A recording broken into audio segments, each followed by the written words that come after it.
Queridos amigos do videoconsultorio matemático, son profesora de matemáticas e todos os días atópome co seguinte problema: a coma decimal.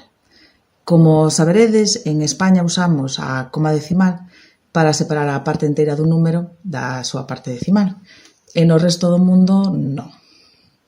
Entonces, isto tráeme bastantes problemas porque en matemáticas a coma úsase para outras cousas, como para separar os distintos elementos dun conxunto, as coordenadas dun punto ou os extremos dun intervalo.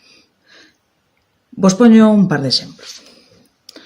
En matemáticas, o conxunto formado polos elementos 1,2 e 3,4 escríbese exactamente igual que o conxunto formado polos elementos 1, 2, 3, 4.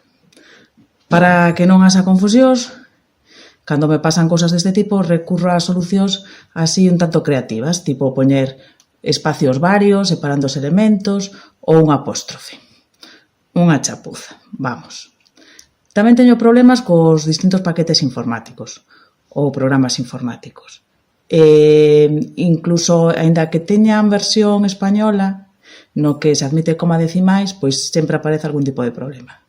Se non me credes, pois probade, por exemplo, a poñer axustes cando facedes un histograma.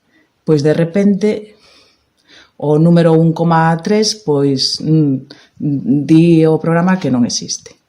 Ou en Moodle, por exemplo, se facedes un exercicio no que a resposta sea un número decimal, pois se os alumnos contestan desde un móvil, pois desde algúns móviles o detecta como número, desde outros, pois non.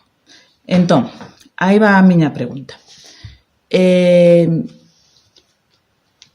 Vos parece que isto ten algunha lógica que debería seguir así? Porque se cadra hai algún motivo polo que debamos seguir usando a coma decimal do que eu non me decato. Pero se non o pensades, se sodes do equipo punto decimal, pois saberedes con quen, como podemos arreglar isto, con quen hai que falar para acabar con estes indios. Moitas gracias, amigos.